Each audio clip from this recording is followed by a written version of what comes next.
Hello YouTube and welcome back to another Dare to Game video. Today we're playing Red Dead Online and we're doing another outfit guide. Today we're going to be doing Sheriff Cooper from the 1994 Maverick remake movie. So this character is going to play a large role in the movie throughout the entire thing, and so a lot of people wanted to see him recreated. So we're going to be doing it here today, and we're going to start off with weapons, do the outfit, and then I'll show you the hair and facial hair and all that stuff so you can look just like him, or at least as close as I could make it happen here in the movie, here in this game. So if at any point in the video you find yourself liking it, definitely click that like button, and if you find yourself with any comments, questions, concerns, or additional requests, why don't you go ahead and leave them down in the comments section below. But in any case, let's just dive on in and start the video. Hey, but quick before we get into the topic of this video, I just want to do a quick little shout out to the channel Should You Play It. If you're a PC player who loves getting games and loves trying new things but doesn't want to constantly be breaking the bank, then this is the channel for you. The quick action of subscribing and ringing the bell will forevermore allow you to know when new free games are being released on the Epic Games Store. And on top of that, they'll even let you know whether or not they're worth playing. Recently, Epic Games gave away The Hunter Call of the Wild for free. They also gave out Kid Amnesia, a game called Never Alone, and something called Guild of Dungeoneering. Previously, they've given out larger free games such as Grand Theft Auto 5, Kingdom Come Deliverance, Just Cause 4, and Star Wars Battlefront 2, just to name a couple. So, go ahead, follow the link that's going to be down in the description over to Should You Play It, subscribe, and you're never going to have to miss a free game on the Epic Games Store again. Alright, so the first weapon we're going to be doing is his primary sidearm, which in the movie is a Remington 1875, which is one of my all-time favorite guns from this time period. Unfortunately, in the game we don't have any Remington firearms, so we have to settle for a Colt, which is going to be the most similar thing performance-wise to his. Now, the 1875 was almost identical to the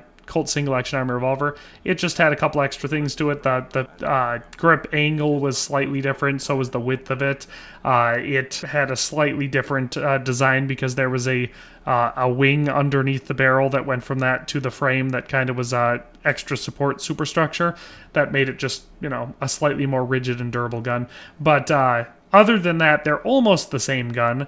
So performance-wise, the Cattleman revolver is going to be the closest to it in the game here. And to try to make it look like his, now I'm pretty sure the one he uses in the movie is the same one that shows up in the gun shop in The Quick and the Dead. I'm pretty sure it has custom silver grips on it. Obviously, we can't do that. I think the closest in appearance that we can kind of come, just looking at a picture of his gun, is the ebony grips, and so that's what I put on here. Now, obviously, they're not shiny and silver, and I considered doing the pearl grips, but I think the ebony is the best contrast because the rest of the gun was inox, so it was very shiny. And so I did that. I did the ebony grips, the long barrel, improved rifling, improved sights. I didn't carve anything into it, no engravings, and then I did all nickel plating. Now, it's not quite as shiny as his is in the movie, and I wish we had an option for that in the game, but it is the most uniform looking, and I think it still looks pretty dang good on the gun. So that's the primary one. Like I said, I wish we had the Remington 1875 so we could more accurately compare it, but the Colt single-action arm revolver is basically the same gun anyway. It just looks slightly different. So that is his primary sidearm. Alright, and then for his secondary weapon, he has what appears to simply be, just from the way that he uses it in the movie, a modified single-action arm revolver, but it could also be a Colt Thunder or Colt Lightning because it kind of looks like them with the I think you call it a bird's beak grip, or what a lot of people just call the quick draw grip. Basically, what you'd see on Doc Holliday's preferred sidearm was his Colt Thunderer. Obviously, we can't do that, but the best we can do to try to imitate that look, if not the performance, is the Colt single-action arm revolver. And so in the movie, his appears to be a very short barrel, and like I said, it has that special grip, but the grip is actually a pearl grip, so we're going to put the pearl grip on it. We're going to put the short barrel, improved rifling, improved sights, no carvings, no engravings, and then the metal to make it up. You could go two different ways. I think this way here is the closest we can come to imitating the exact look of his, and so that's brown steel for the barrel, the frame, the hammer, the sight, and the trigger, and then black and steel for the cylinder. But I think it looks better if you just go with all black and steel, because I think the brown on black with the pearl just looked really, really weird on this gun for some reason. So I think that this is the better option, and like I said, this is his backup weapon or his offhand weapon. So if you're going for that, if you want to try imitating him, you need one of each. You need a long-barreled Cattleman revolver with ebony grips and all nickel plating, and then a short-barreled Cattleman revolver with pearl grips and all black and steel. So that is the guns for Sheriff Cooper. Let's do the outfit. All right, I'm going to be showing you two different outfits for Sheriff Cooper. The first one I'm showing you, this one here, is the one that he wears for the vast majority of the movie. Basically, all the way up until the poker tournament is this exact outfit, and then it's just a slight variation on this for the other outfit. So let's just start with this one and go through all of the items that make it up. So for the hat, we are using the Zapatero hat, which is part of the Zapatero outfit, which can be purchased from Madame Nazar for, I believe, $1,200. It's Javier's outfit from the single-player campaign. But so the reason we're using this is because in the movie he wears what appears to be a bowler hat, but it's got a much wider brim than the bowler hat in the game. And the Zapatero comes closer to that. Now this has the leather band on it, which his doesn't have. His is just black. But I think this still matches it the best, and that's why I use this. If you don't want to use this, or you don't have the Zapatero, you can't afford it, or whatever, then the plain black bowler hat works. It's just too small. Or you could use the Western Hamburg hat, use the black variant of that. It's not curved like the one he wears is, like up on the crown of the hat, but it still has approximately the same shape and size. So one of those hats is going to be your best bet for this outfit. For the neckwear, we're going to be using this red variant of the dress tie. In the movie, his tie is red. It has what appears to be little black squiggly lines on it, not actually stripes like this, but it's pretty dang close considering that. So this is the best neckwear for it. Then for the coat, we're going to be using the black pinstriped Everyman jacket because it's the only pinstripe jacket in the game.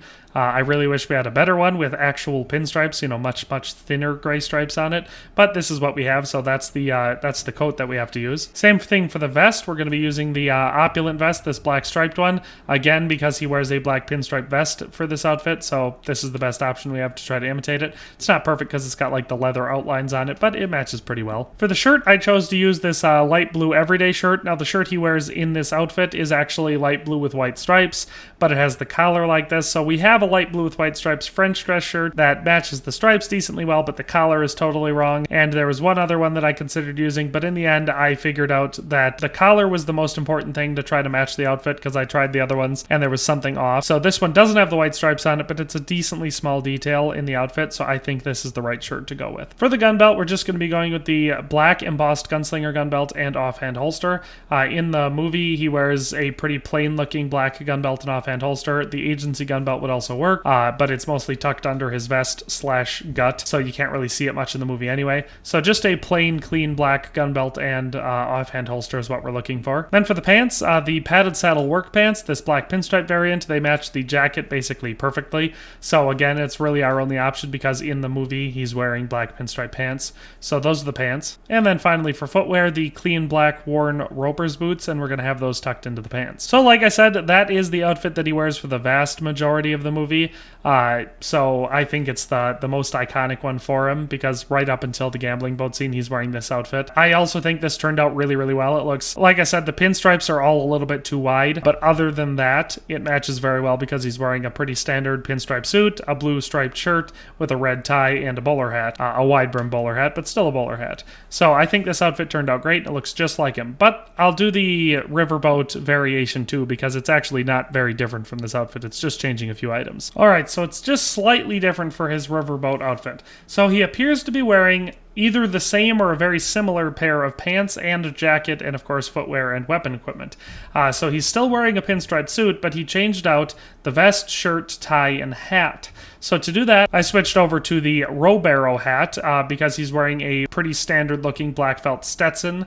Now, obviously, this doesn't match it absolutely perfectly, but it comes decently close because he's got a flat brim and it is a clean black hat. It does have a slightly higher crown and it is curved, so the hat's not 100% perfect, but it's pretty dang close. So the Robero hat is better for that. Then for the neckwear, we're just switching over to the black dress tie because he wears a black dress tie in this one. Then for the vest, we're switching over to the blue opulent vest, this kind of paisley version of it, which isn't perfect. In the movie, he's wearing a blue vest that is crisscrossed with gold thread and has what appears to be I believe it's called the fleur-de-lis all over it, which is that French symbol.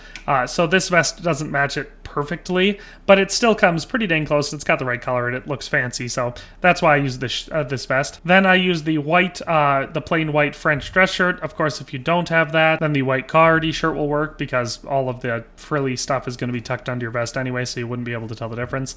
But just so you have the French style dress collar and it's a plain white shirt. And that is how you change the outfit to be as close as we can come to his riverboat gambling outfit.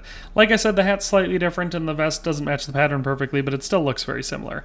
And he appears to be wearing the same or very similar pants and jacket and weapon equipment and boots as to what he did before. So if you want to do either one of those outfits for Sheriff Cooper from Maverick 1994, I've now showed you how. But that is where we're going to end it today. So I hope you liked this video. I hope if you're a fan of Maverick, the 1994 variant, well, I guess, or the TV show, considering that Sheriff Cooper is played by James Garner, and he's the one who played the original Maverick. But anyway, if you enjoyed that show and you wanted to dress up like Sheriff Cooper, or you're one of the people that requested this one, or you just were looking for a new outfit, hopefully this video was very helpful for you. I've got a link down in the description for my playlist that shows, the various videos that I've done in this series already, and one of those is actually Maverick's character from this movie. So if you're a fan of the movie and you want to dress up like that, or you just want to check it out, definitely go on over there. Like I said, that's all linked in the description. But in any case, if you like the video, click that like button. If you have any comments, questions, concerns, go down to the comment section and leave them there.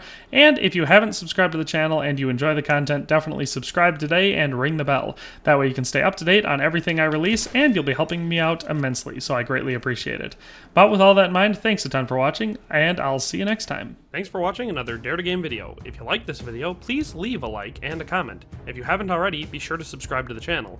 If you like my content and would like to support this channel, consider becoming a member today for as little as $1.99 a month.